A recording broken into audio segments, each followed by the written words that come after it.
And those questions, those value kind of propositions that you can set in order allow you to then begin to visualize the kind of person that you want to be. And then it's easier to set boundaries. Hey guys, and welcome to the Kick Some Class podcast. My name is Brian, and this is the show that is designed to help you, the educator, kick some class in every area of life. Whether you are new to the profession, just starting out, trying to figure things out, or you're an old grizzled veteran trying not to burn out, this is the show for you. So often in the show and in this episode of season 2, I'm going to be talking about why did I write this book, Recalculating, and why is so much of what I'm talking about, personal growth, professional development, kind of tied together all in one in this episode. So I really wanted to kind of dive into this today, just as a solo episode, as you are kicking off your new school year, as you're thinking about the coming school year, if you haven't started yet. This idea of reflection of what you want, so much in our lives is actually tied to our self-image, our identity, and our self-worth. And if this is coming off, a little guru-ish to you, and ask yourself if a part of what you're accepting in your job is actually tied to the fact that you think that is part of the job, or you think that's what you deserve, or the flip side of that is that you don't feel like it's part of what you deserve, that thing that you want. And until you get that ahead of yourself, like, hey, I want a balanced life with my family. I want a healthy experience in my physical body and with my personal life, with my relationships at home. And I am maybe tied up in this idea that I don't deserve those things, then you'll never have them because you won't make a step towards them. And even if you do, you'll feel like you're an imposter. So I kind of want to talk about this idea this morning, a famous quote by Tony Robbins. And he basically says that success is about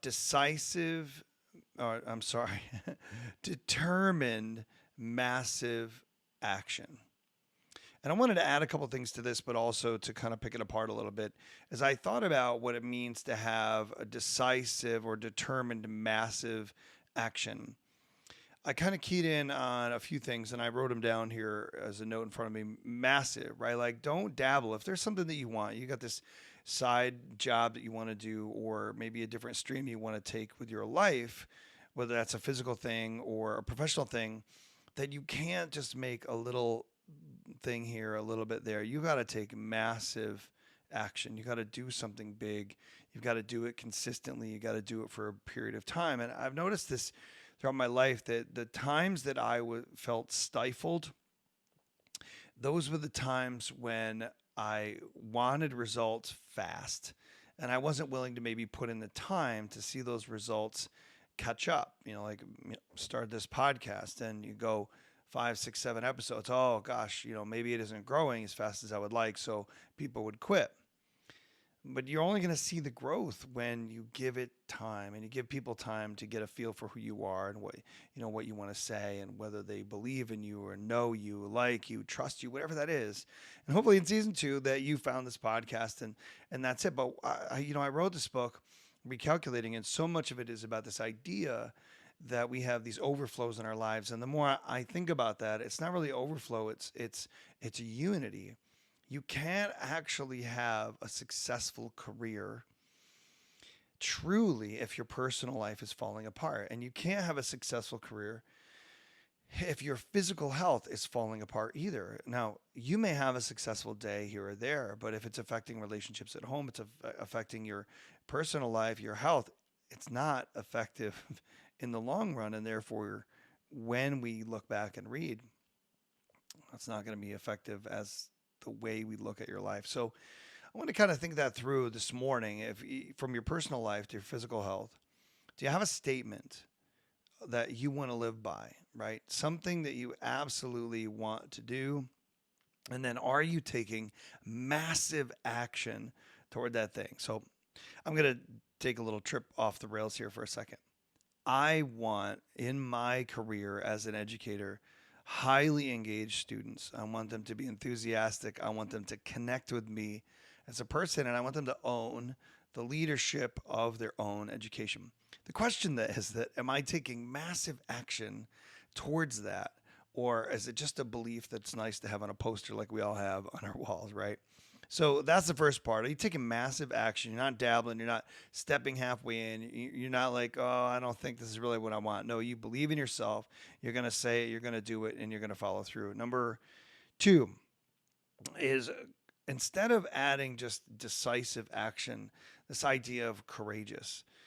When you think about those things that you want in your life, when you think about those things that you truly want to experience or feel or do, there's probably a tiny bit of fear surrounding that choice.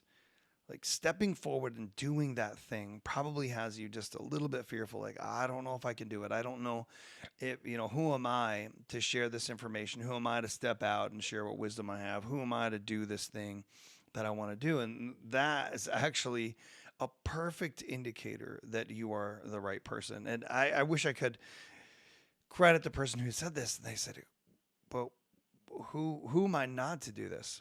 And it's such a great thought when you take for an account, if you have this desire in you to share a message with someone because you truly believe it will help them and you feel that, then if you don't, you're saying that your security is more important than their progress. And I think once we begin to think like this, then it's easy to shut that imposter down, that syndrome that says, who are you to do this? And say, who am I not to do this? Because their success, their growth, their happiness has got to be valuable enough for me to want to follow through and to give this out there, even if it reaches one person. It's funny.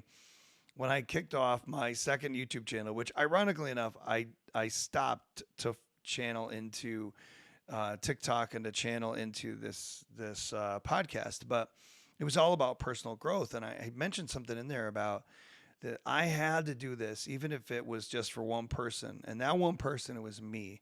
I felt this desire in me to want to provide something for other people who might be struggling.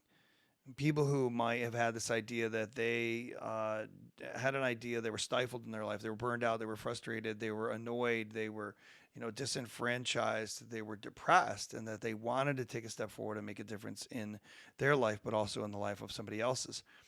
Because I felt that desire, and as I analyzed it, that I wanted to help other people, then it's incredibly selfish to not step out and share it. And I don't say that to give you some sort of shame or regret that you haven't yet. But if you have a message to share, then just focus on the fact that you truly believe you have a message that can help another person to put it out there. Let's take massive action. Take courageous action. You have to take consistent action. So consistent action is going to bring you to this place where you are, whether it's sharing your life or creating content or delivering a message, whether it's you're just going to tweet one positive thought you've had every day. Maybe you're going to write a blog article once a week. Maybe you're going to record a video once a month. I don't know what the frequency is, but I know that going through the practice of creating that content and generously giving it away to help other people is exactly what is going to make you stick to it, because every time you create that thing and put it out there for the world to see, that art that you put out there, that courageous act of creation, every time you do that, you shut down that imposter, because now there's more evidence out there that you are the kind of person who does it, who takes massive action, who actually steps forward and moves on. So the next one is it's compounding.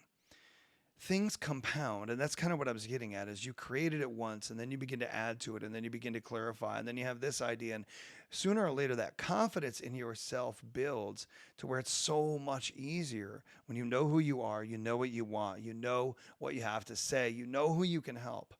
That confidence in yourself actually fuels that process of you being able to step out and to do it all over again tomorrow, the next day. So you have to kind of ask these questions. Like, you have to clarify at the very core level of your being what it is that you want. I'm not talking about like, oh, I want $10 million and I want a house in the Hamptons and I want to be on the beach and, soaking it up in a hot tub with my soulmate, Uncle Rico, go for it. Yeah, but no. What I'm saying is really think about what you want out of life, your value structure of who you are, the very core. What matters to you most? How do you want to spend your time. And those questions, those value kind of propositions that you can set in order allow you to then begin to visualize the kind of person that you want to be. And then it's easier to set boundaries when somebody at work, at home, or with your personal life begins to say, hey, what do you think about this opportunity? And you can align that opportunity with your values, with your goals, with your plan, and decide whether or not that's something you want to go for. So, really knowing what you want allows you to figure out every decision and every boundary, and then to determine who you are and who you aren't. And also makes it so much easier not to care about what other people will think when you're caught up in that mindset. And then it chooses for you who you're going to collaborate with, who you're going to work with, who's going to come alongside you, who you're going to learn from, who are you going to teach, who are you going to share your life with. So that collaboration piece is something I wrote about in the book, is what I firmly believe is this idea of the chain principle, that a chain has these small links that all pull on one another. And if we recognize that we are one link in that chain of life, of legacy, of information, of progression in society, or whatever it is, that there has to be a link that is pulling you up. And there has to be a link that you are pulling on as well and advancing and moving forward upward. So think about the voices that you allow to speak into your life, the influences, those influences that you allow to determine your attitude, your motivation, your outlook on the world, your mindset, those risks that you're willing to take. And then from there, determine exactly it is who you are going to be and then who you are going to be for.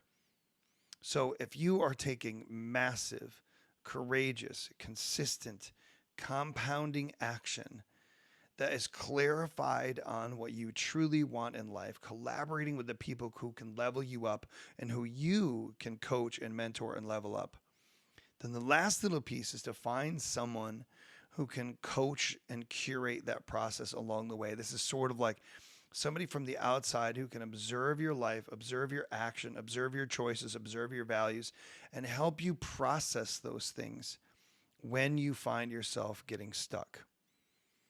Now, I realize this is like a life development plan. And the reason why I felt this in my heart and spirit this morning to share with you is because that is the whole reason I wrote this book. And I keep flipping it up here and showing it to you. But I want to take those things that for me, I felt allowed me to narrow down my life so that my life would make a greater impact. That I could narrow down my life to a point that I was pressing with full force on a single or a more narrow slice of who I wanted to be and what I wanted to do and how I wanted my life to count. I don't know if you've ever seen the bed of nails in like a circus or whatever it is. That if this bed of nails is all made of these individual things that would pierce you through and cause you damage, but because they're so close together and there are so many of them that your weight spreads out over them and each one only makes a slight impact in your life. Now I realize that's the illusion, right, of the person who lays down on the bed of nails and why they don't die.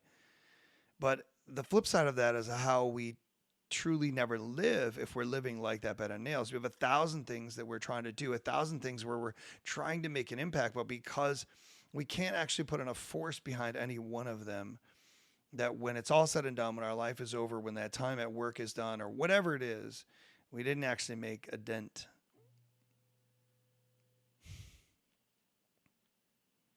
So, a way to ask yourself, if you were to get rid of some of those nails to the point where it started to cause a little bit of pain because it was causing a little bit of impact, how would you narrow down your life? How is it that you would actually make a choice to make a greater impact? And that is it for me. And so when I wrote the book, that was goal number one, to give you some information, some reflections, some thoughts about how you could do your job differently, how you could live your physical health life a little bit differently, and how you could live your personal life a little differently, so that that overflow and communication between them was always positive as much as you could control.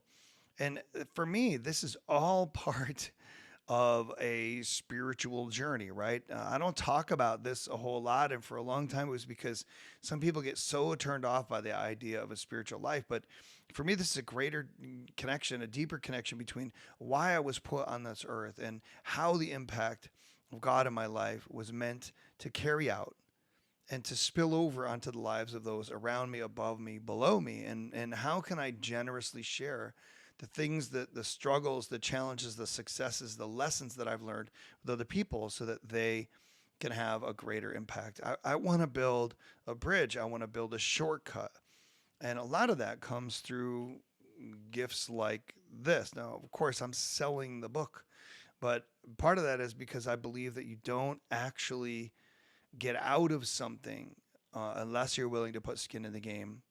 But I mentioned the coaching piece, and something that I'm stepping out to do a little bit more of is to provide one-on-one coaching with people who are interested in having somebody that they know, like, and trust go through their life, set their priorities and values with them to help them make a greater impact on this life. And that's what I talk about through this podcast to help you kick some class at home, at school, and in life. And if that's a place that you find yourself wanting to be, that my teaching style and my thoughts or reflections and communication style is something that encourages you, then go ahead to kicksomeclass.com and hit up the contact page, and I can get with you on how we can make that happen.